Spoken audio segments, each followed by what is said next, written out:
তুই আবার এখানে এসেছিস তোর মরা মাকে ডাকতে? নিয়ে মোর দেখি তুই একটু। আরে চল তুই।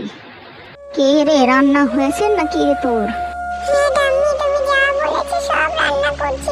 ভালো করে কর, রান্নার কিছু হলে তোর আজকে লবণ পোড়া খাওয়াবো আমি।